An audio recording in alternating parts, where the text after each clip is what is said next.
Assalamualaikum warahmatullahi wabarakatuh. Alhamdulillahi rabbil alamin wa bihi nasta'in wassalatu wassalamu ala khatamil anbiya'i wal mursalin nabiyyina Muhammadin wa ala alihi wa ashabihi ajma'in amma ba'du. Para penonton yang dirahmati Allah Subhanahu wa taala, muslimin muslimat, Allah taala berfirman, ya ayyuhalladzina amanu ista'inu bis sabri was salah innallaha ma'as sabirin. Kita masih lagi pada ayat 153 suratul Baqarah.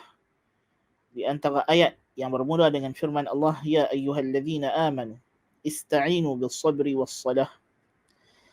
Dan pada kelas yang lepas kita dah bincangkan jenis-jenis sabar yang disyariatkan kepada kita. Yang mana kata Syekh rahimahullahu taala, sabar itu melibatkan sabar pada mengerjakan ketaatan kepada Allah, sabar menahan diri daripada melakukan maksiat supaya diri kita meninggalkan maksiat, dan sabar terhadap qada dan qadar, ketentuan Allah Ta'ala yang menyakitkan, yang terpaksa kita terima, yang mungkin berlawanan dengan kegemaran dan kesukaan jiwa kita.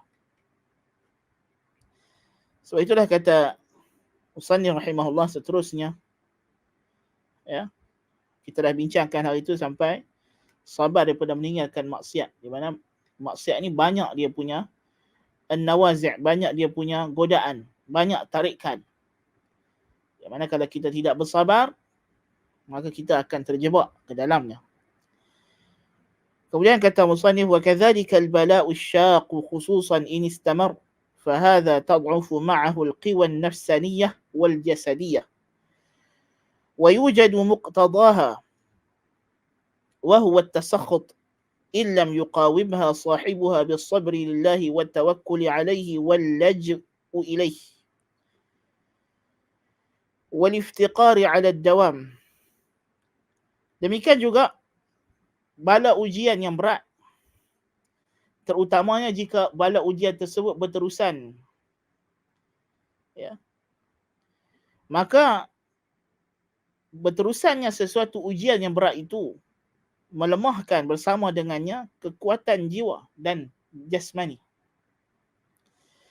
dan akan dapatlah dan akan wujudlah ketika itu perkara yang berkesinambungan daripada lemahnya kita dalam menghadapi ujian Allah. Apa dia? At-tasakhut, rasa nak marah, geram kepada ujian Allah Ta'ala.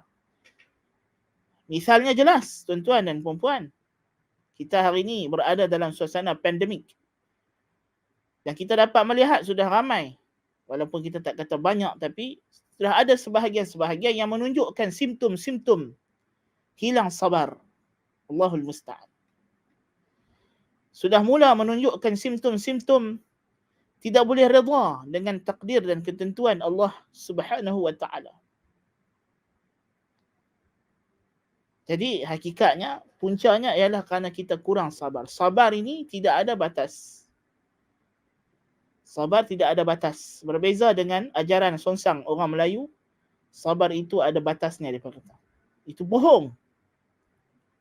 Kerana Allah Taala telah menjanjikan, innama yuwaffas sabiruna ajrahum bighairi hisab. Sesungguhnya orang yang sabar itu disempurnakan bagi mereka ganjaran mereka tanpa hitungan. Makna kata sabar tidak ada penyudahnya. Nabi SAW berpesan kepada para sahabat baginda radhiyallahu anhum dalam kalangan Al-Ansar. Sabda baginda kepada mereka, innakum satalqawna ba'di atharah fasbiru hatta talqawni 'ala al-hawd. Kamu akan mendapati selepas kewafatanku nanti, kamu akan dipinggirkan.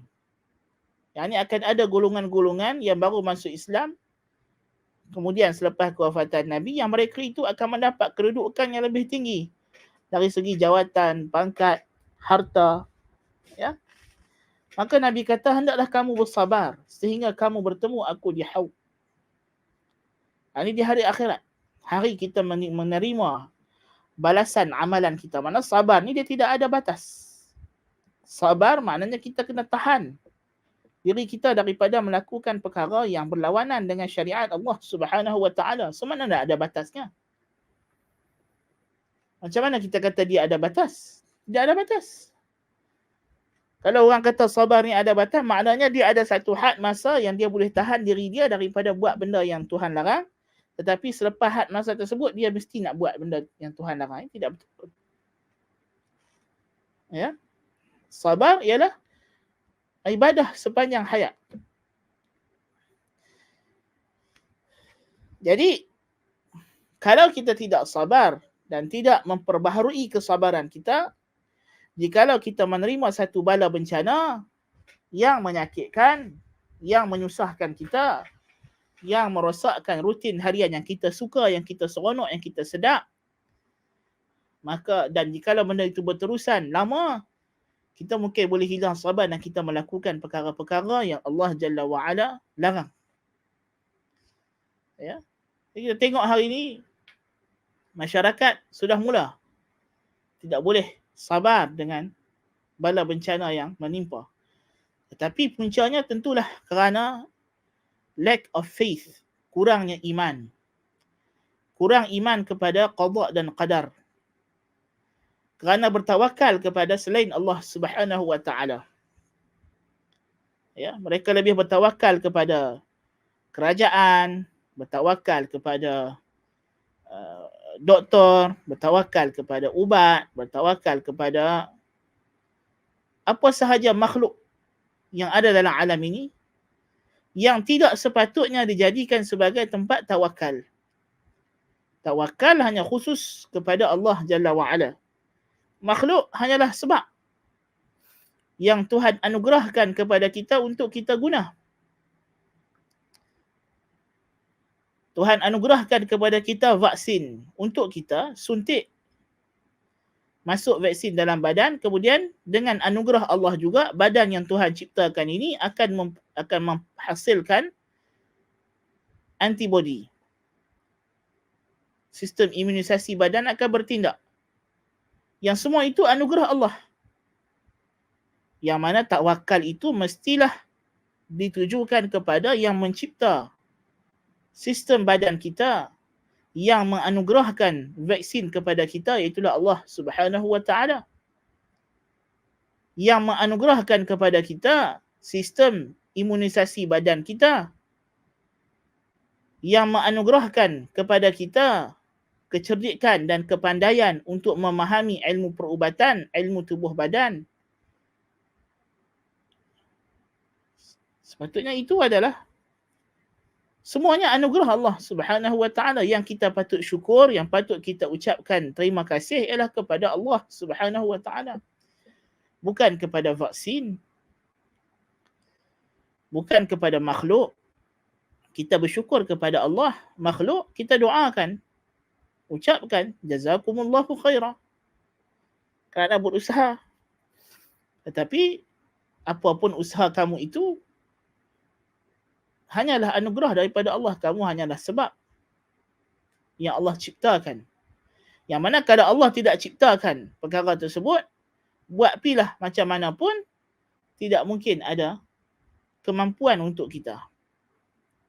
Sebab itu kata musannif di sini, punca yang nak bawa kepada rasa marah dan geram kepada qada dan qadar Allah itu ialah jikalau illam yuqawimha sahibuha, jikalau tuan badannya itu yang ditimpa musibah itu tidak melawan rasa geram nak marah itu dengan sabar kerana Allah, bisabri lillah. Sabar pun kena sabar kerana Allah. Ada setengah orang dia sabar ada sebab-sebab lain, bukan kerana Allah. Sabar tu kerana sebab diri dia sendiri, atau kerana dia menyangkakan dia akan dapat habuan yang tertentu dalam tempoh masa tertentu. Tapi hendaklah sabar itu kerana Allah. Wattawakkuli alaih, dan bertawakal, bersandar hati kepada Allah. Ini mesti. Sandaran hati kita kepada Allah, kita kena yakin bahawa segala apa yang berlaku ini datangnya daripada Allah, ketentuan Allah, lan yusibana illa ma kataballahu lana. Tidak akan menimpa kami sama sekali melainkan apa yang Allah telah tetapkan untuk kami. Ya. Itu adalah rumusan keimanan kita kepada Allah Subhanahu wa taala. Allah Taala telah mengajarkan kepada kita perkara tersebut. Nabi SAW mengajarkan kepada kita perkara tersebut. Wa'lam annama asabaka lam yakun liyukhti'aka wa annama akhta'aka lam yakun liyusibak. Ketahuilah apa sahaja yang menimpa kamu, ia bukan sesuatu yang sepatutnya tidak menimpa kamu, lalu tertimpa kepada kamu, tidak. Dia memang benda yang telah ditetapkan untuk menimpa kamu. Dan apa yang tidak kena kepada kamu, bukanlah sesuatu yang sepatutnya dapat kepada kamu, tetapi disebabkan ada perbuatan orang itu ini merampas, tidak. Bahkan ia memang telah tidak ditakdirkan untuk kamu. Jadi ini adalah rumusan keimanan kita kepada Allah Subhanahu wa taala. Rumusan tawakal, iaitu kita berusaha, tetapi kita tahu bahawa usaha kita itu semuanya akhirnya berbalik kepada ciptaan Allah Subhanahu wa taala. Dan Allah tidak akan mensia-siakan usaha kita. Allah tidak mensia-siakan usaha kita. Ya. Walaupun kita mungkin rasa kita tak dapat apa yang kita nak, tetapi sebenarnya Allah bagi. Bahkan dalam bentuk yang lebih baik, cuma kita tak sedar. Ya, kita yang tak sedar. Padahal kita dapat. Tidak ada orang yang berusaha melainkan dapat. Tetapi ada orang dapat dalam bentuk yang dia jangka, ada orang dapat dalam bentuk yang dia tak jangka, maka dia tak sedar. Sedangkan yang dia dapat itu lebih baik daripada apa yang dia nak. Subhanallah. Wal-laj'i ilaih wal-iftiqari 'ala ad-dawam. Demikian juga dengan sentiasa memohon perlindungan kepada Allah Subhanahu wa taala. Ini di antara perkara yang akan membuatkan kita terus istiqamah, sabar dan menerima ketentuan Allah dengan tenang. Berlindung kepada Allah Subhanahu wa taala. Kerana dalam alam ini tidak ada sebab yang Tuhan jadikan dia bertunggal dengan dirinya untuk menjadi protection kepada kita. Tidak. Sebab dalam alam ini yang Tuhan ciptakan, dia saling perlu memerlukan. Antara sebab zahir dengan sebab maknawi. Ada orang dia tak faham. Dia kata, saya zikir cukup zikir. Tak ambil vaksin pun tak apa. Ada orang dah ambil vaksin, dia tak zikir. Dia kata zikir tak ada apa, yang penting vaksin. Kita kata salah. Dua-dua pasti berperanan. Kerana Tuhan tidak jadikan sebab, hanya satu sebab dia boleh buat semua benda. Tidak. Setiap kejadian dalam alam ini memerlukan lebih daripada satu sebab. Ya? Sebab maknawi dan sebab hissi bergabung untuk menghasilkan sesuatu. Demikianlah sunnatullah. Wal-iftiqari 'ala ad-dawam, dan sentiasa menzahirkan kefakiran kepada Allah. Sentiasa kita kena zahirkan kita ni memerlukan Allah Subhanahu wa taala, kerana itulah realitinya. Bukan kita berpura-pura atau berlakon, memang kita begitu. Yang ni kita kena mengaku. Kena admit bahawa memang kita ini memerlukan Allah, bukan sahaja berhajat, bahkan fakir. Antumul fuqara'u ila Allah. Kamu semua ni fakir kepada Allah Subhanahu wa taala. Datang bala bencana, kita perlukan Allah Subhanahu wa taala untuk mengangkat bala bencana tersebut, untuk melindungi kita daripadanya. Macam mana kita nak menzahirkan iftiqar tersebut? Tidak lain tidak bukan dengan doa berterusan kepada Allah Subhanahu wa taala. Dengan senantiasa kita bertakwa kepada Allah Subhanahu wa taala, menjauhi larangan-larangan Allah dan melaksanakan perintah-perintah Allah Subhanahu wa taala. Menzahirkan bahawa kita ni memang sebenarnya adalah hamba Allah Taala. Yang kita tidak mengaturkan kehidupan kita, apatah lagi kita hendak menentukan kejadian alam. Sama sekali tak mungkin. Diri kita ini pun kita tak boleh kontrol. Kita tak boleh mengekang. Kita tak boleh. Aku bajet nak umur aku berhenti dekat 30. Lepas tu dia tak jadi 31. Tak boleh. Umur manusia akan terus berjalan. Kita nak bagi kuku kita berhenti daripada panjang pun tak mampu. Macam mana kita boleh perasan, kita boleh rasa, kita boleh menentukan kejadian alam? Bencana COVID ni, tak apalah. Setahun habis lah. Tak mungkin. Kejadian alam tidak ditentukan oleh kita. Ditentukan oleh Allah Subhanahu Wa Taala. Tak kiralah punca tu mai daripada siapa. Punca itu daripada kecuaian manusia, daripada kezaliman manusia, tak kira. Kerana setiap kejadian alam ini, baiknya, buruknya, semuanya berpunca daripada tangan manusia. Zaharal fasadu fil barri wal bahr bima kasabat aydin nas. Liyudhiqahum ba'd alladhi 'amilu la'allahum yarji'un. Ya. Kita dah baca dalam kitab Ad-Da' wa Ad-Dawa. Kata Ibnu Abbas radhiyallahu an, "Innal hubara la tamutu fi wakriha min ma'siyati ibni Adam." Burung hubara mati dalam sarangnya kerana dosa anak Adam. Binatang dalam hutan kena bencana kerana dosa anak Adam. Ya. So kita tak boleh rasa yang kejadian alam ini tidak ada kaitan dengan amal hidup kita. Semuanya ada kaitan, semuanya related. Ya. Jadi kalau kita nak ia berubah, kita kena ubah diri kita. Nak ubah diri kita. Inna Allah la yughayyiru ma biqaumin. Inna Allah la yughayyiru ma biqaumin hatta yughayyiru ma bi anfusihim. Allah tidak mengubah keadaan satu kaum daripada senang kepada susah, daripada tidak ada bencana kepada bencana. Sehingga mereka yang mengubah diri mereka dengan melakukan maksiat kepada Allah, maka ditimpakan bencana kepada mereka. Ya. Maka kalau kita nak mengubah balik hal keadaan kita daripada bencana kepada keadaan aman dan sejahtera, kita kena berubah kembali kepada taat. Kerana segala kesusahan, kepayahan yang menimpa kita itu tidak lain tidak bukan kerana maksiat yang kita lakukan. Dosa-dosa yang kita lakukan. Subhanallahil azim. Kita lihat apa yang berlaku dalam masyarakat Muslim di Malaysia ini. Ya. Semakin hari semakin terselah kepincangan akidah,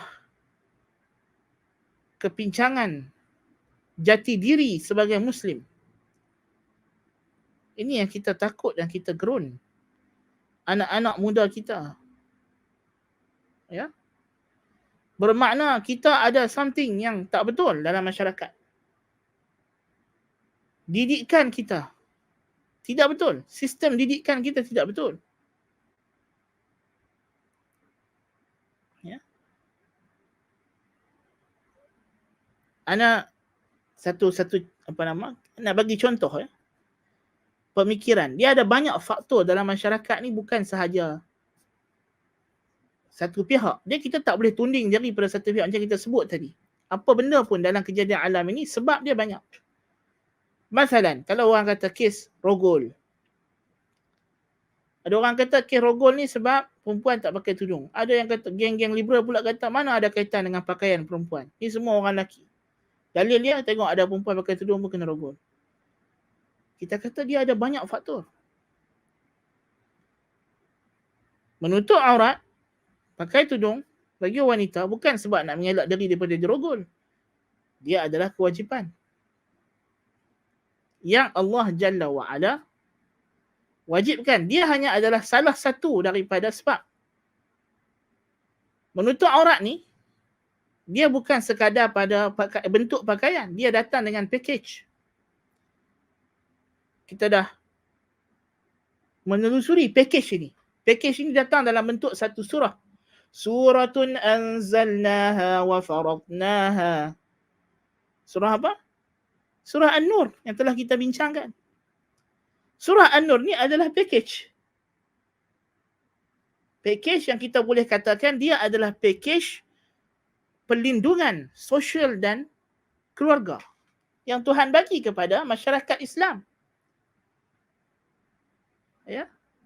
Package untuk melindungi seorang Muslim itu daripada isu-isu yang berkaitan dengan kesumbangan sosial ataupun kesumbangan dalam sistem kekeluargaan. Dan package ini Allah Ta'ala kata suratun, satu surah ini, anzalnaha, kami turunkan ia, wa faradnaha, dan kami fardukan semua. Tuhan tak kata aku fardukan hukum dalam surah ni daripada ayat 1 sampai 2 saja. Tak. Jadi, benefit yang kita dapat daripada package ini mengikut kadar sejauh mana kita mengambil package tersebut. Ya. Kalau satu orang perempuan dia hanya pakai pakaian yang dikatakan menutup aurat lah. Dia baru ambil satu daripada package yang banyak itu.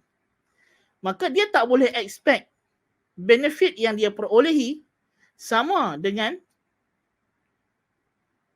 orang yang mengambil the whole package. Tidak.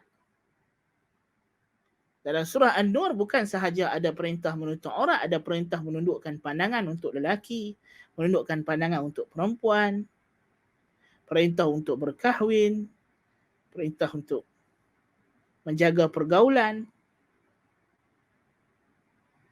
Banyak. Ya.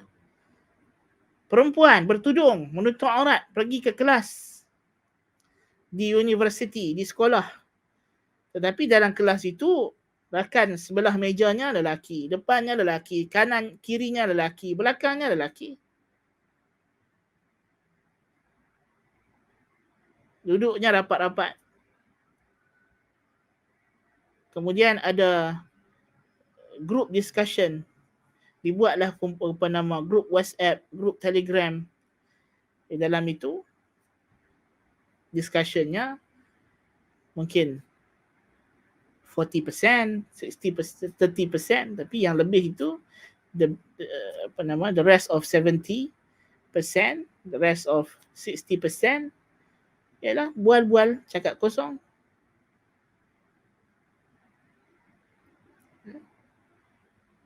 Sembang-sembang. Group discussion buat di restoran, pergi makan bersama-sama lelaki perempuan yang bukan mahram. Dan syaitan banyak pintu masuknya. Ya. Jadi, itu kalau kita anggarkan dia memang menutup aurat dengan sempurna lah. Tapi itu payahlah nak berlaku. Sebenarnya hakikatnya kalau kita cek tentang tutup aurat tu pun tak lepas mana.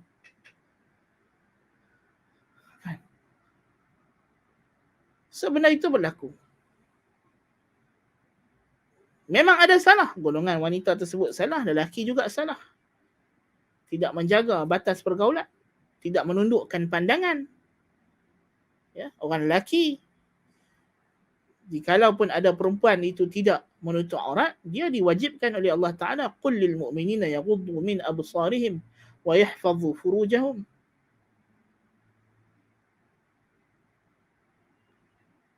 Itu kewajipan dia. Ya. Untuk menahan nafsunya daripada melakukan perkara-perkara yang keji. Ya. Tapi zaman sekarang ini dengan penyebaran pornografi, tidak perlu pornografi yang keterlaluan, bahkan filem-filem yang ditayangkan di TV tidak perlu kepada, tak payahlah cerita pasal kita kata hak yang bukan mainstream, bahkan yang di mainstream itu sendiri, ya, yang di mainstream itu sendiri sudah banyak kelucahan-kelucahan. Apatah lagi yang bukan mainstream, yang media sosial, media alternatif, lebih-lebih lagi. Yang semua itu di hujung jari. Jadi sistem masyarakat, sistem lucah, sistem yang mendorong kepada penggalakan zina. Penggalak zina banyak dalam masyarakat. Yang membawa kepada, kalau zina itu tidak diperolehi, dia akan bawa kepada rogol, bawa kepada Allahul Musta'an. Jadi kita perlu tambahkan kesabaran. Sebab itulah di antara jalan yang Nabi tunjuk kepada jalan untuk kita mengawal syahwat seksual kita ialah puasa. Nabi kata, fa'alaihi bis-shaum. Faman lam yastati' fa'alaihi bis-shaum fa innahu lahu wija'.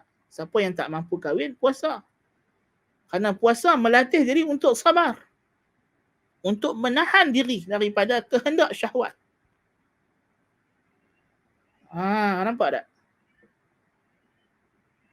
Jadi kita balik lagi isu kita, ya ayyuhallazina amanu ista'inu bis-sabri was-salah.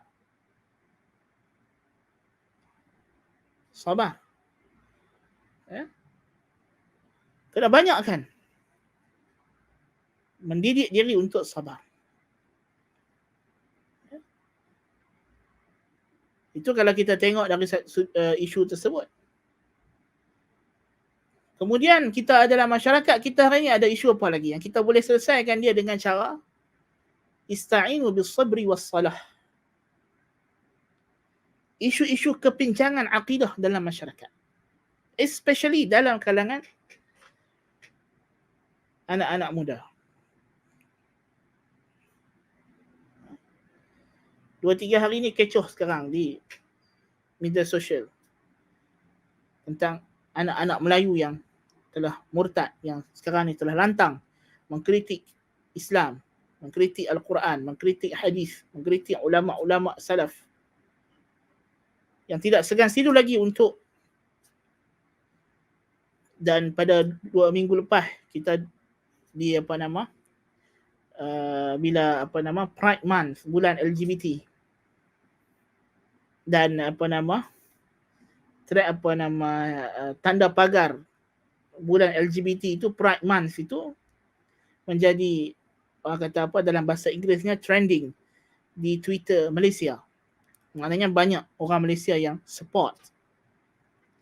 Dan bila kita go through Twitter itu, yang support itu bukan sahaja orang yang tidak Muslim, bahkan orang yang zahirnya yang sepatutnya di IC mereka tertera warga negara Islam. Penjangan akidah.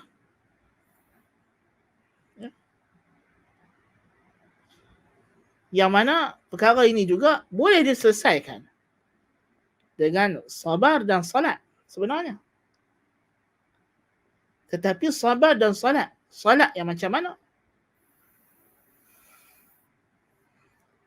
Kita sepatutnya dididik untuk menahan diri kita daripada terjebak dengan syubhat.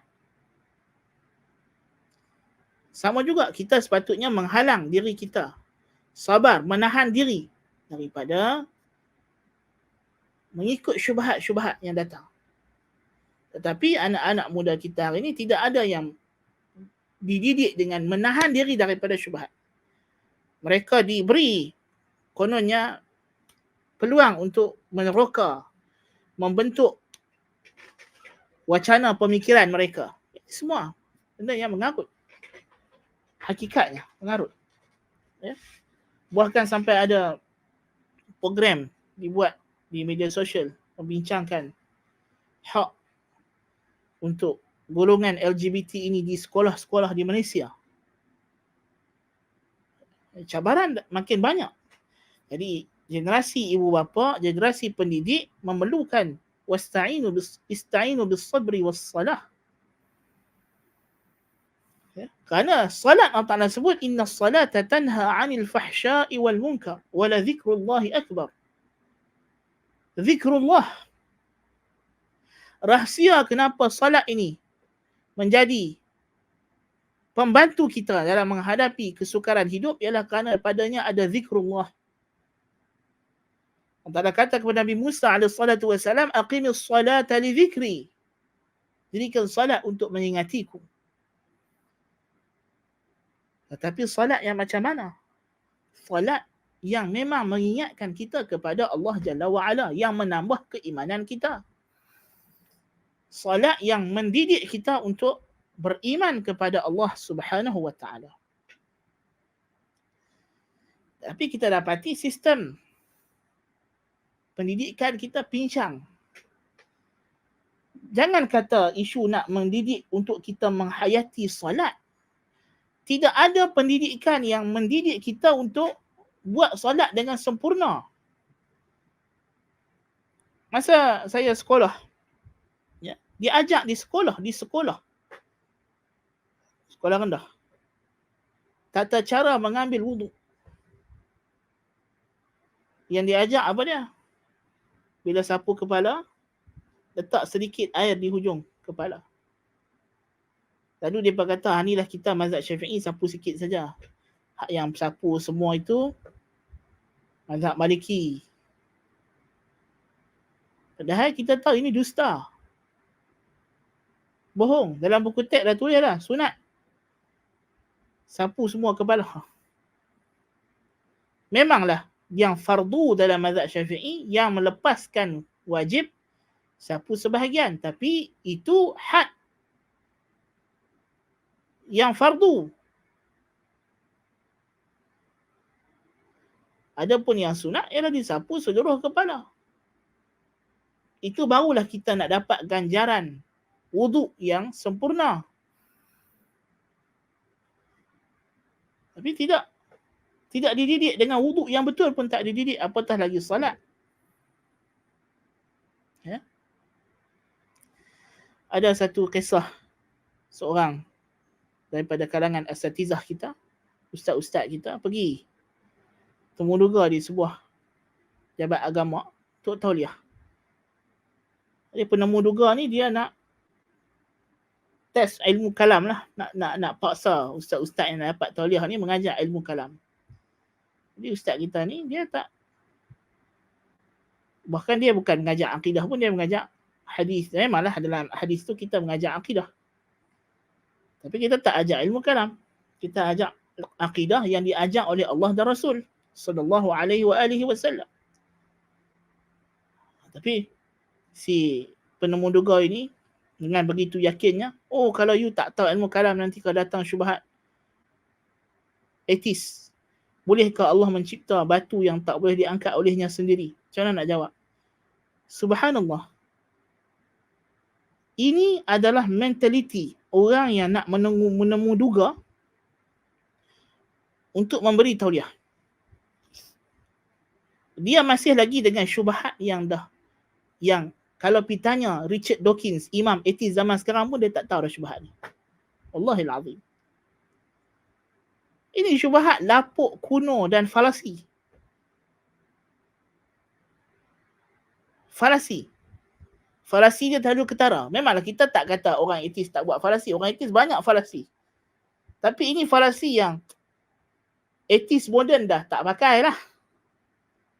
Syubhat etis lebih jauh daripada ini. Ya. Yang ana yakin kalau kita bawa syubhat etis zaman kini kepada si ustaz yang perasan ini, yang nak paksa orang belajar ilmu kalam ini, dia tak mampu jawab dengan ilmu kalam dia. Ya. Ilmu kalam tak boleh jawab syubhat pasal quantum mechanics. Ilmu kalam tak boleh jawab syubhat Schrödinger cat.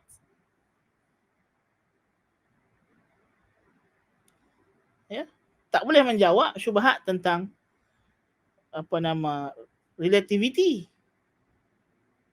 Ini memerlukan pengetahuan tentang sains, fizik, tentang syubhat biologi, syubhat abiogenesis. Ini memerlukan pengetahuan tentang biologi, pengetahuan tentang philosophy of science, philosophy of physics, philosophy of biology, philosophy of mathematics. Yang benda ini tidak ada lagi dalam kitab-kitab lapuk ilmu kalam yang sudah ketinggalan zaman.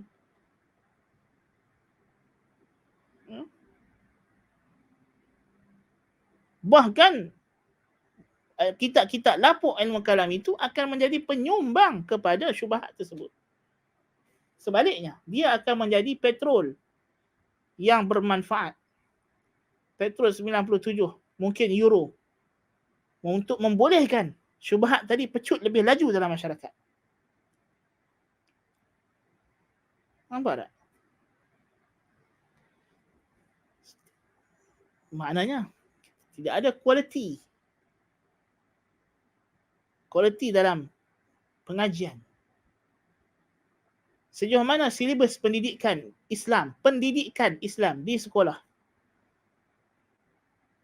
memberikan ketahanan imuniti akidah kepada anak-anak kita. Mungkin buku teksnya lawa, buku teksnya cantik, tulisan jawinya bagus.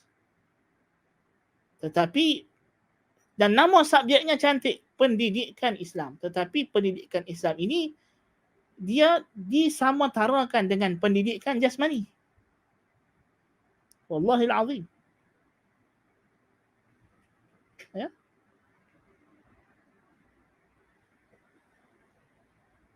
Apa beza pengajian pendidikan Islam dengan pendidikan jasmani? Pendidikan jasmani dan kesihatan bagus, subjek yang bagus. Dia dalam buku teks dia itu lengkap. Dalam tu ada pasal praktikal kesihatan stamina, mengajak cara-cara jaga kesihatan apa semua. Tapi pasal apa masyarakat kita hari ini masih jahil tentang banyak penyakit. Masih jahil tentang vaksin, masih jahil tentang perubatan. Masih terpedaya dengan skema-skema ubat. Sedangkan di sekolah kita ada subjek namanya pendidikan jasmani dan kesihatan. Why? Persoalan yang kita kena fikir. Tak? Kalau buka buku teks, baguslah buku teks ni. Sepatutnya benda-benda simple tentang kesedaran kesihatan pasal penyakit-penyakit yang orang tak sedar sangat, penyakit tentang hypertension ke apa, sakit darah tinggi ke apa, jantung, kencing manis apa semua, pemakanan yang sihat dan sebagainya. Tetapi dia buku teks yang paling tak disentuh. Tak? Yang mereka tahu bila main dengan jasmani pergi main bola. Itu sajalah.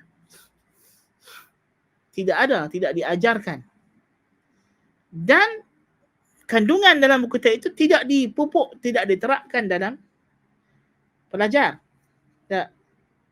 Dia tidak ada macam pelajar-pelajar sekolah kena makan makanan yang sihat, mengikut piramid makanan masalahnya. Tidak dididik begitu.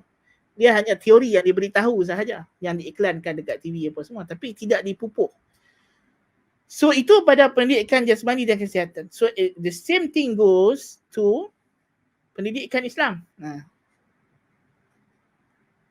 Macam mana persamaan dia? Persamaan dia adalah benda itu diajar dalam buku teks sebagai teori. Diajaklah kita ni orang Islam kena pakai tudung, kena tutup aurat, orang lelaki auratnya daripada pusat sampai ke lutut. Diajaklah. Pergaulan, lelaki perempuan, tunduk pandangan. Tetapi suasana sekolah, adakah dia mempraktikkan apa yang disebut dalam buku teks pendidikan Islam? Tidaklah. Ya. Dia ajak dalil kewujudan Tuhan begini, tanda kejadian alam macam ni. Adakah apa yang diajak dalam buku teks pendidikan Islam ini akan dibawa semangatnya, mesejnya ke dalam subjek fizik, kimia, biologi? Tidak. Fizik, kimia, biologi akan sunyi daripada perkataan Tuhan, Allah, kuasa Allah mencipta. Tidak ada kot dia nak buat kotak kecil.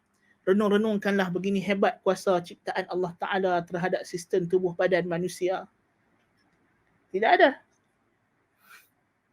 Dalam geografi ikut dia nak letak. Demikianlah, cuba kaitkan apa yang anda pelajari dalam pendidikan Islam berkenaan dengan keagungan Allah mencipta alam dengan apa yang anda dapat dalam maklumat dalam berkaitan dengan geografi, permukaan bumi dan sebagainya. Masalah, contoh, dia tidak ada connection, dia cut off, putus. Belajar pasal perkembangan, cara macam mana janin jadi. Kot nak bawa mai. Apa yang diterangkan dalam buku teks sains ini adalah sama seperti yang telah diberitahu oleh Allah Ta'ala dalam Al-Quran, dalam surah Al-Mu'minun.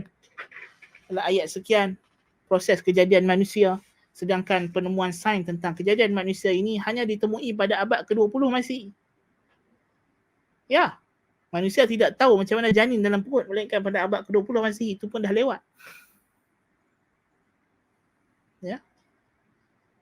Sedangkan Al-Quran telah cerita secara detail macam mana perkembangan janin dalam perut mak. Subhanallah.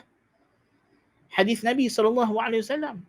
Tapi maklumat yang sebegini dijauhkan, tidak dididik dalam biologi, dalam sains. Ya. Mungkin dia berkata, oh tapi yalah Malaysia ni pendidikannya untuk semua. Rakyatnya berbilang. Bukan semua orang agama Islam. Tetapi kita negara Islam. Islam agama rasmi persekutuan.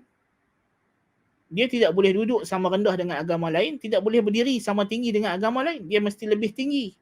Kalau duduknya mesti lebih tinggi daripada agama lain. Kalau berdirinya dia yang paling tinggi. Itu maksud Islam agama persekutuan seperti yang telah ditafsirkan oleh Paduka Seri Sultan Perak dalam salah satu ucapan dia yang telah digunakan pakai dalam mentafsirkan makna Islam agama persekutuan. Dan bukankah itu satu ruang dan peluang untuk kita menjelaskan betapa benarnya Islam kepada orang bukan Islam supaya mereka juga berfikir dan tahu mesej itu sampai? Tidak ada. Ya. Jadi bukan sekadar Islam, mesej Islam itu tidak sampai kepada orang bukan Islam, anak-anak orang Islam juga tidak terdidik dengan pendidikan Islam itu. Tidak. Hakikatnya macam itulah. Hakikatnya macam itulah. Ya. Kita disuruh, dia kata kalau kita nak pandai, nak kena belajar bahasa Inggeris, kita nak kena belajar science and mathematics in English. Tapi bila main tentang agama Islam, tidak ada penekanan diberikan kepada bahasa Arab supaya orang boleh faham Al-Quran, boleh faham hadis. Ya? Sejauh mana kalau sekolah yang bukan sekolah menengah kebangsaan agama, seorang student itu didedahkan dengan ketokohan ulama-ulama Islam. Ketokohan Al-Bukhari, ketokohan Imam Muslim, ulama-ulama hadis. Selalu yang diangkat-angkat ketokohan mereka ialah yang dalam bidang keduniaan. Ibn Sina, Al-Farabi, yang mana mereka ini adalah orang yang dari segi akidah mereka sesat. Nak cerita, Islam tidak pernah menghadkan ilmu perubatan kepada orang Islam. Ya. Tetapi ada tak kita angkat ketokohan Al-Imam Ibn Al-Qayyim dalam bidang perubatan dengan kitabnya At-Tibbun Nabawi yang berjaya menghuraikan bagaimana hebatnya bimbingan Nabi SAW terhadap manusia, bimbingan Nabi kepada manusia dalam bidang perubatan. Walaupun memang Nabi bukan diutuskan sebagai doktor dan memang Al-Quran tidak ajak detail ilmu perubatan, ilmu fizik, ilmu kimia, ilmu sains, tetapi apa yang dibawa oleh Al-Quran yang diberitahu kepada kita menerusi wahyu berkenaan ubat-ubatan, cara ni, ini adalah benda yang jauh daripada jangkauan sains. Yang mana kalau kita tidak dibimbing oleh wahyu untuk tahu benda ini, mungkin kita bergantung dengan tajribah, kajian-kajian kita sendiri, kita tak sampai. Kita tak sampai. Ya. Jadi, itu di antara perkara yang kita mesti beri perhatian sebenarnya. Ya. Bahkan dalam dunia sekarang ini, kita lihat saintis Islam, dia sebut saintis Islam. Siapa saintis Islam? Dia hanyalah tidak lebih daripada orang yang bernama Ahmad bin Ali, yang pak dia bernama adalah IC dia, warga negara Islam. Kemudian dia pergi belajar sains di universiti kapiak mana, dan dia balik, dia hanya mengulang. Tidak ada maklumat baru, dia hanya mengulang teori yang sama yang telah dibuat rumusan-rumusannya oleh saintis-saintis barat.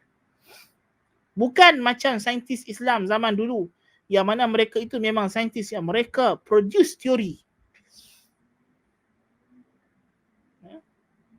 Jauh beza.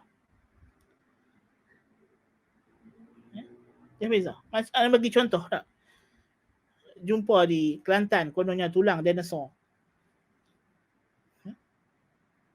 Sepatutnya kalau kita ni saintis Islam, kita kena jumpa tulang binatang yang besar. Ini adalah fakta sains. Tetapi tafsirannya sebagai satu binatang yang hidup prehistoric animal sebelum zaman manusia, bentuknya macam ini dan sebagainya, ini adalah falsafah. Dia adalah benda metafizik, tafsiran kepada tulang yang kita jumpa. Yang mana falsafah ini, tafsiran ini sepatutnya dibina di atas akidah yang sahihah. You as a Muslim, takkanlah you juga nak menafsirkan tulang binatang yang besar ni sebagai a prehistoric animal, dinosaur dan sebagainya. You tak boleh bagi satu kesimpulan yang baru atau teori baru. Takkan tak boleh kot. Based on you punya akidah, kefahaman you bahawa Allah Ta'ala turunkan Nabi Adam AS ke muka bumi ini, tingginya 60 hasta. Apakah you tak boleh buat satu rumusan yang lebih, orang kata apa, menghampiri kepada data-data yang diberi oleh wahyu?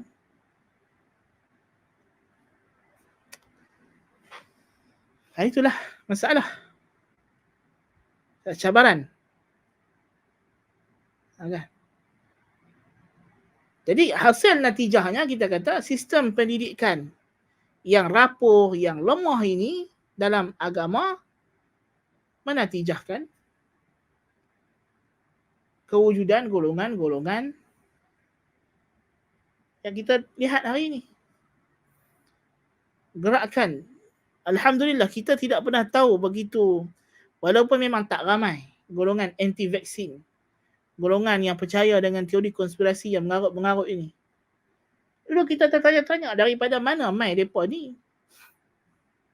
Rupanya mereka ni duduk bersarang dalam geng-geng pondok. Tok guru pondok yang duk bawa benda ni rupanya. Kan? Pakai serban apa semua, tapi bercakap benda yang dia tidak ada maklumat. Yang confirm dah, kalau benda maklumat asas perubatan yang macam ni, yang benda ni semua orang boleh akses, senang dapat. Ya. Kalau datang atheist, kalau datang Richard Dawkins untuk berhujah dengan tok guru pondok anti-vaksin ni, mampu dia tak ada jawab. Confirm dah. Dia tak boleh mendidik anak-anak kita untuk mempunyai immunity akidah. Dia bukan sahaja mengingkari fakta bahawa Allah Ta'ala menciptakan bagi diri manusia ini sistem imunisasi yang boleh dirangsang dengan ubat-ubatan tertentu yang kita namakan vaksin ini. Dia juga tidak mungkin boleh memberikan didikan yang bersifat immunity kepada akidah generasi remaja, generasi muda.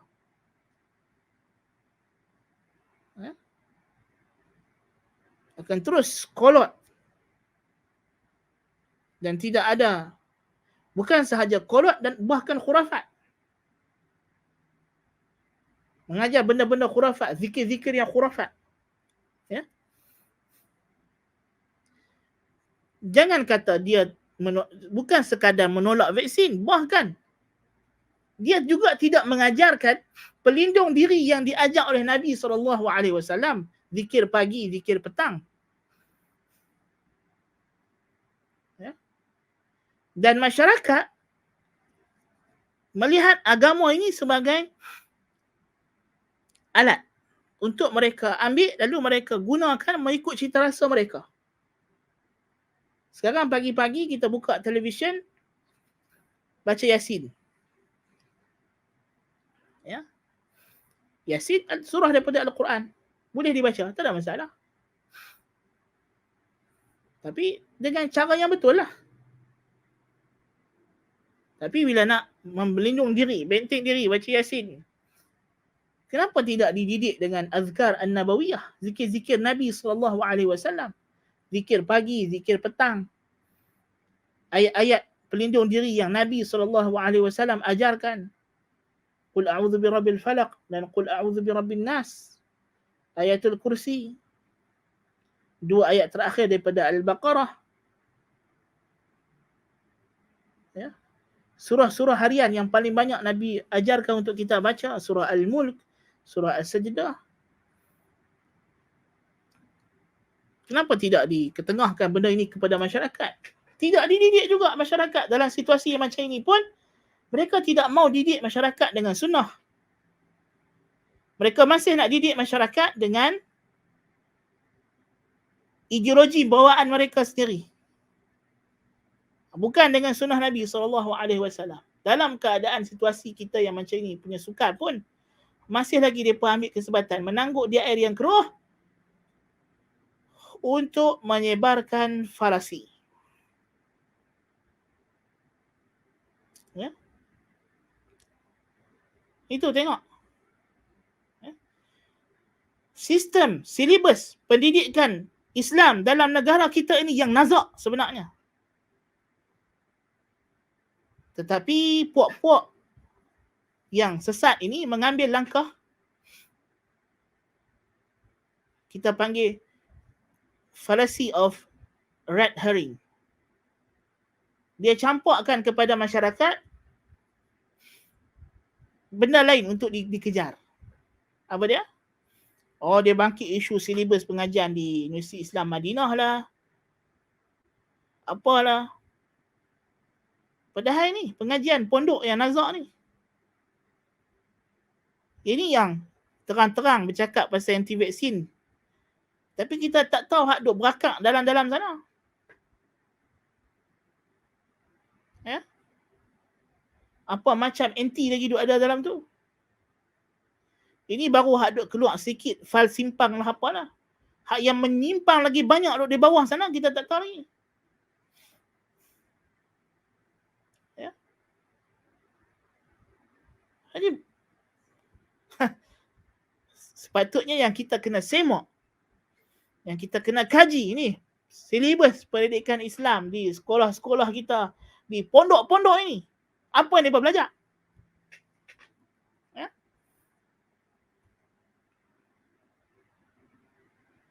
Dikaji, disemak. Ya? Kalau silibus tu betul, macam mana pula dengan pengajaknya? Betul ke tak betul? Silibus saya tak cukup. Yang mengajak tu kena betul juga. Tidak dibutak belit. Ya? Semua mengaji Al-Quran tapi tafsirannya nasallallahu al-afiyah. Ini isu yang sebenar.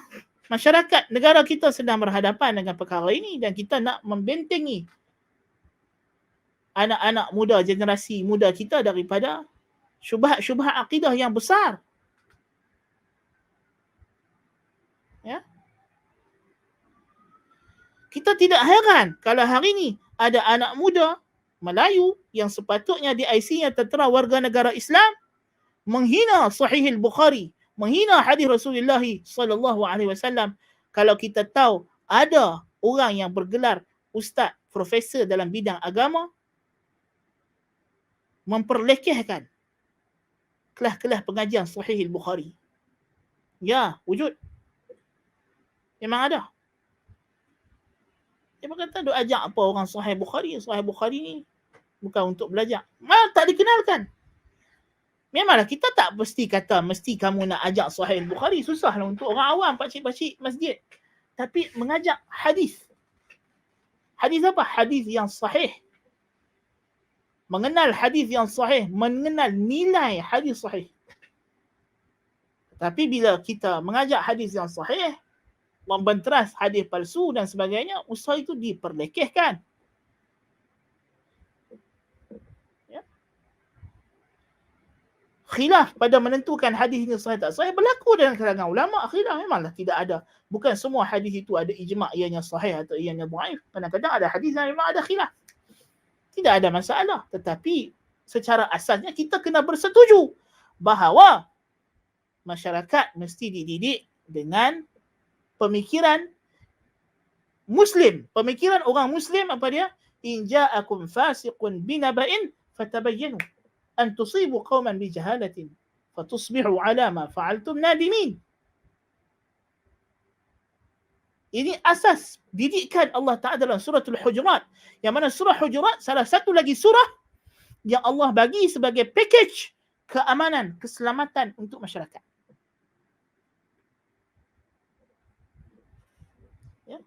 Yang mana kalau kita tak ikut package yang Allah Ta'ala bagi ini kepada kita, akan berlaku kepincangan sosial yang teruk dalam masyarakat kita ini.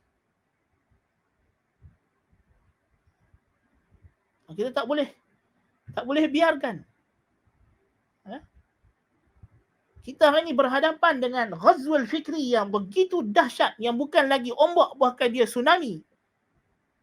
Tsunami pemikiran ideologi sesat yang begitu banyak. Tidak ada masa lagi untuk kita bincang benda-benda yang sempelan. Bergaduh isu-isu furuk. Ya. Tapi usul akidah Islamiah kena dipertahankan. Tapi kalau usul akidah Islamiah yang dididik dalam masyarakat pun dah tak betul. Diajak supaya berani menentang wahyu. Macam mana berani menentang wahyu? Ialah datang ayat Al-Quran, Ar-Rahmanu ala arsyis istawa. Oh, ayat ni tashbih. Ayat ni tashbih. Maknanya Al-Quran ajak benda tak betul lah. Allahul Musta'an. Maknanya kita mendidik masyarakat untuk berani menentang wahyu dengan akal kita. So, sistem didikan ini yang mengajak supaya masyarakat penuntut ilmu berani menentang wahyu dengan akal fikiran sendiri. Ini yang membuka kepada pintu atheism. Membuka kepada masuknya ideologi songsang. Yang mana punca sistem ini ialah pada ilmu kalam itu. Ana ambil contoh, Syekhul Azhar, Ahmad Tayyib. Dalam satu siri dia kata, kalau datang ayat Al-Quran, kita kena fikir dulu ayat ni. Boleh terima tak boleh terima. Lepas tu baru kita tengok. Subhanallah. Kalau ini Syekhul Azhar, macam mana yang di bawahnya? Jadi apakah silibus pendidikan akidah yang macam ini? Kita akidah ini ialah dasar akidah Islam, al-imanu billah wa bi rasulih, beriman dengan Allah dan Rasulnya. Apa makna beriman dengan Allah dan Rasulnya? Fala wa rabbika la yu'minuna hatta yuhakkimuka fima shajara bainahum thumma la yajidu fi anfusihim harajan mimma qadaita wa yusallimu taslima. Demi Tuhanmu, hai Muhammad, tidak beriman mereka sehingga mereka menjadikan engkaulah penentu segala perbincangan, perselisihan dalam kalangan mereka. Dan mereka menerima bulat-bulat keputusan kamu, hukum yang kamu telah tetapkan. dan tidak ada rasa tidak senang terhadap keputusan yang telah kamu putuskan. Itu adalah trust iman Muslim. Penyerahan diri, submission. Kita, agama kita, nama Islam, menyerah diri kepada siapa? Kepada Allah dan Rasul dengan makna tunduk kepada wahyu. Minallahir risalah wa 'ala rasulil balagh wa 'alaina taslim. Kata Rabi'atul Ra'i rahimahullahu ta'ala, ulama besar Madinah, guru Imam Malik, Rabi'ah. Daripada Allah perutusan, mengutuskan Rasul. Kewajipan ke atas Rasul hanyalah menyampaikan, dan kewajipan kita hanyalah untuk menyerah diri dan menerima. Itu kewajipan kita sebagai Muslim. Bukan Muslim itu diajak untuk menentang wahyu dengan pemikiran-pemikiran sendiri. Maka sistem silibus ilmu kalam yang dipakai di pondok-pondok, yang dipakai di universiti-universiti yang berteraskan akidah ilmu kalam, perlu disemak. Kerana mereka mengajar anak-anak kita untuk menentang Allah dan Rasul. Mereka membuka ruang kepada minda anak-anak kita untuk menerima ideologi barat. Mereka menjadi pembuka pintu kepada ajaran-ajaran sesat. Kita mengharapkan satu orang balik daripada negara Arab, mengajarkan akidah yang sahih, keluar daripada institusi pondok mengajar akidah yang sahih, tiba-tiba yang diajak zikir merapu, fal simpang lah, anti-vaksin lah. Benda ini bukan benda peribadi. Kita rasa ini berakar dalam sistem pendidikan itu. Ya. Kalau tidak macam mana? Kenapa mereka berani menentang wahyu? Memperlekehkan hadis-hadis. Dan benda ni kita dengar daripada mulut-mulut. Sebelum kita dengar orang anak-anak muda kita yang menjadi etis ni, kita dengar memperlekeh wahyu ini daripada mulut profesor-profesor, daripada mulut ustaz-ustaz, daripada mulut tok guru sendiri. Yang memperlekehkan usaha untuk menapis hadis-hadis yang tersebar dalam masyarakat, memperlekehkan usaha untuk mengajar sunnah-sunnah Nabi SAW dalam masyarakat, memperlekeh orang yang nak mendidik masyarakat supaya taat setia kepada wahyu. Ya? Jadi, sistem pendidikan itu menanam ke dalam minda anak-anak muda kita bahawa sebenarnya kita kena kritik semua benda. Quran, sunnah, kritik. Kemudian bila dah berlaku macam ni, mereka datang terpekik tolong. Oh, kenapa jadi macam ni? Kenapa jadi macam ni? Apa? Sistem yang hampa pakai tu. Ya? Hari ini kita kena hati-hati. Ya? Sebab terselah begitu banyak. Ya? Begitu banyak golongan-golongan yang Allahul Musta'an. Anak muda kita makin berani, makin hari makin berani. Ya? Mungkin tuan-tuan penonton yang tidak begitu melayan media sosial atau melayan media sosial dalam algoritma yang khusus tertentu yang tidak terdedah dengan benda-benda ini, tuan-tuan tidak sedar apa yang berlaku di sekeliling kita. Sebab media sosial ni dia pandai. Dia menjadikan kita seperti katak di bawah tempurung. Apa yang kita duk biasa tengok, itulah yang dia akan keluarkan pada kita. Akhirnya kita dah tak sedar lagi benda lain.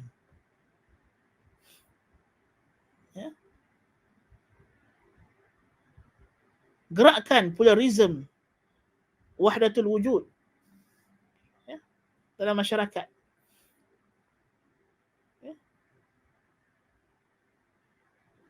Begitu membimbangkan. Berjenama program-program motivasi, program-program punanya peningkatan potensi diri dan sebagainya. Ini bukan program-program yang selamat dan sejahtera. Dia mengandungi kepincangan, penyelewengan akidah yang begitu banyak. Tetapi dia bercambah dalam masyarakat kita. Takkan kita nak kata Tak ada kaitan dengan sistem pendidikan kita. Mana boleh? Mesti ada kaitan. Setiap benda ada kaitan. Ya, memanglah kita tak kata sistem pendidikan sahaja. Ada banyak benda lagi. Tapi di antara yang perlu disemak ialah salah satunya. Selain daripada faktor-faktor lain juga. Sebab kita kata tadi, setiap benda yang berlaku tidak mungkin terhad kepada satu faktor sahaja. Dia banyak faktor. Ya. Tetapi kita kena perhatikan faktor mana yang menjadi main factor, faktor mana yang menjadi sub factor. Ya. Jadi itu benda-benda yang kita kena perhati. Ya.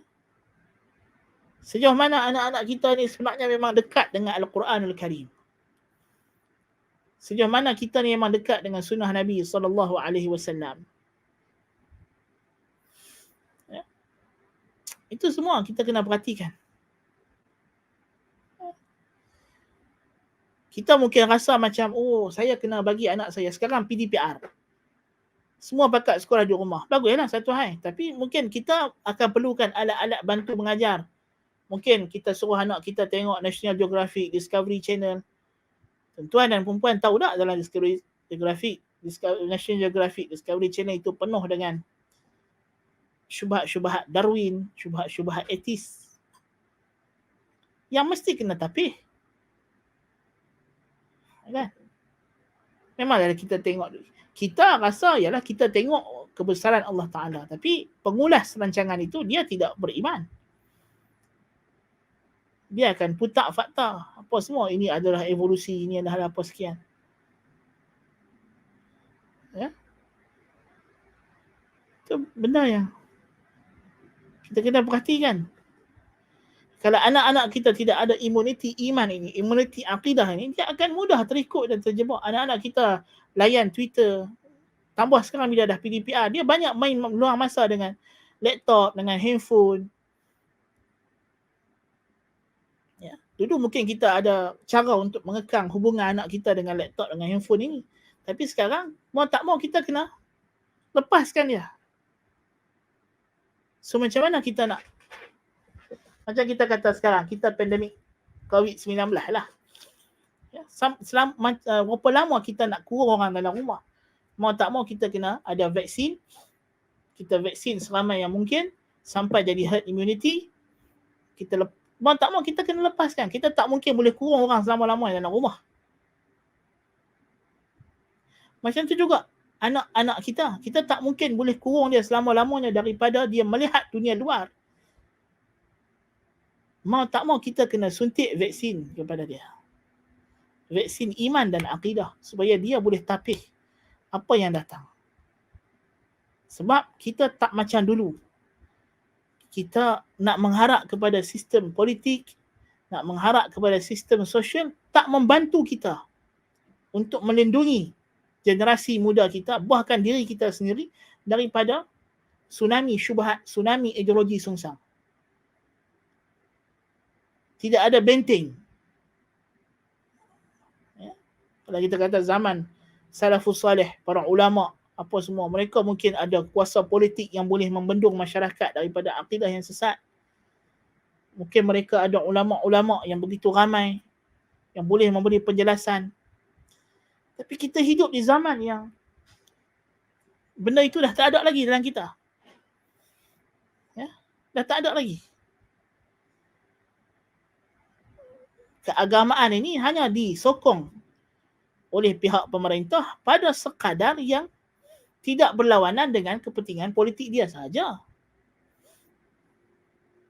Kalau benda tu berlawanan dengan kepentingan politik dia, mungkin menjejaskan jumlah undi dia, dia tidak akan sokong lagi. Ya? Kita kena sedar benda itu.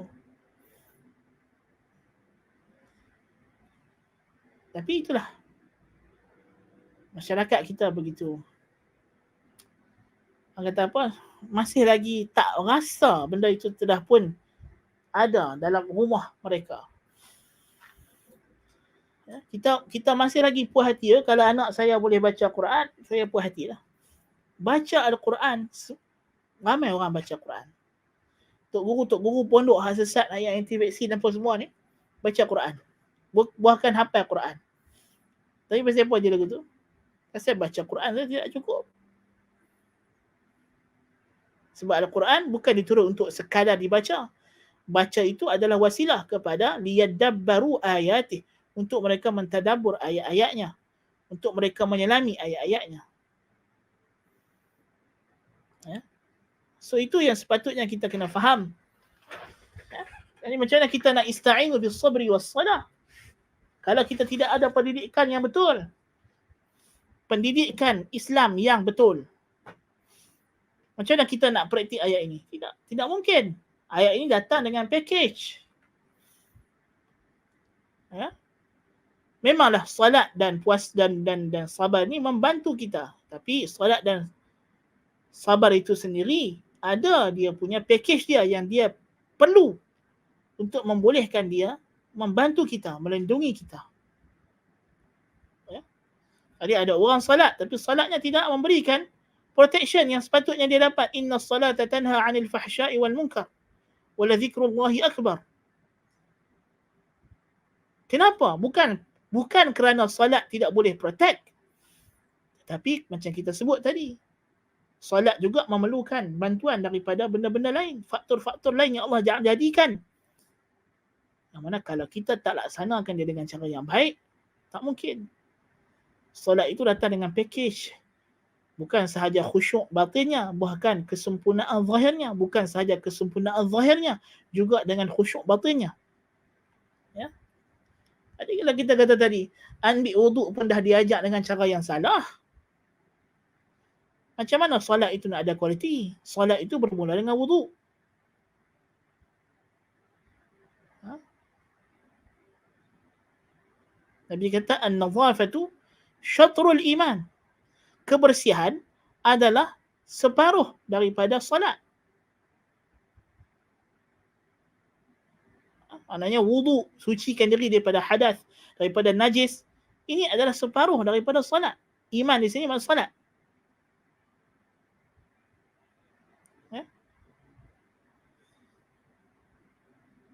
Tapi kalau kita tak diajak, tak dididik dengan cara yang betul, macam mana kita nak expect? Ya? Solat itu akan memberi perlindungan kepada kita. Solat datang dengan syarat-syarat menutup aurat. Ketika kita seorang-seorang dalam rumah solat, dalam bilik rumah kita, kita boleh tutup aurat sempurna dengan telekung, dengan kain labuh. Tiba-tiba keluar pergi shopping mall, nah tayang habis semua benda. Apa ni? Mana dia tak faham apa didikan yang solat nak bagi kepada dia. So kalau dia tak faham didikan solat ini kepada dia, macam mana solat ni nak protect dia daripada al-fahsya' wal munkar? Ya. Hari ni mak bapak masih ada yang marah cikgu. Pasal apa rotan anak saya bukan buat salah apa pun, dia tak ikut solat jemaah saja. Tak ikut solat jemaah saja. Ini makna mak pak tu yang kena rotan dulu. Allahul musta'an. Ya. Bagi dia solat jemaah benda remeh. Solat benda remeh. Ini perkara-perkara yang sebenarnya bukan sahaja silibus, bukan sahaja sistem, bahkan macam mana masyarakat itu sendiri menerima didikan Islam itu. Itu di antara faktor-faktor lah. Kita di sini bukan kita nak salahkan satu pihak atau satu bahagian. Kita nak cari semua. Semua orang kena mula fikir bahagian masing-masing. Macam mana nak betulkan. Ya? Supaya kita boleh mencapai apa yang Allah sebut. Ya ayyuhalladzina amanu ista'inu bis sabri was salah. Innallaha ma'as sabirin. Ya, sebab Allah Ta'ala dah janji. Innallaha ma'as sabirin. Allah akan bersama dengan orang yang sabar. Tapi kenapa kita rasa kita sabar tapi Allah tak bersama dengan kita? Maknanya ada kepencangan pada sabar kita. Ada kepencangan pada salat kita. Jadi kepencangan ini kita kena cari puncanya. Jadi itulah. Semoga Allah Ta'ala merahmati para penonton. Semoga Allah Ta'ala memberikan keberkatan daripada apa yang telah kita pelajari. Ada soalan? Ada soalan? Tolong keluarkan soalan. Salat sunat awabin, hadis lemah. Ya, salat sunat awabin hadisnya lemah. Walaupun kebanyakan fuqaha Syafi'iyah rahimahullah menyebutkan salat ini dalam kitab-kitab mereka dalam mazhab Syafi'i, tapi wallahu alam pandangan yang terkuat adalah hadisnya lemah. Tapi kita tidak salahkan kalau dia belajar dan dia melihat dari sudut pandang yang lain, atau gurunya ada memberikan hujah-hujah yang lain berkenaan salat awabin ini, tidak ada masalah untuk dia bertaklid kepada sesiapa jua yang sahih taklidnya. Tapi pada pandangan saya hadis itu lemah, maka tidak sabit untuk kita. Tapi di antara maghrib dan isyak kita ada salat, waktu salat untuk salat sunat mutlak tidak ada masalah. Cuma adakah perlu niat khusus salat sunat awabin 20 rakaat itu? Itu perlukan hadis yang lebih kuat untuk mensabitkan. Adapun satu orang sukarela dia untuk menghidupkan jarak masa di antara maghrib dengan isyak dengan salat sunat mutlak 2 rakaat, tidak ada masalah, terpulang kepada dia. Ya, itu amalan yang baik, amalan yang bagus. Baik. Ibnu Sina berfahaman Syiah. Ya, Ibnu Sina berfahaman Syiah Rafidah, Syiah Ismailiyah. Bahkan dia ahli falsafah. Dia tidak percaya dengan hari akhirat. Soalan lain? Baik. Kalau setiap ada soalan, kita bercukupan sekali itu dulu untuk pagi ini. Aqulu qawli hadza wa astaghfirullahal azim li wa lakum. Subhanakallahumma bihamdika asyhadu an la ilaha illa anta astaghfiruka wa atubu ilaik. Sallallahu nabiyina Muhammad. Wassalamualaikum warahmatullahi wabarakatuh.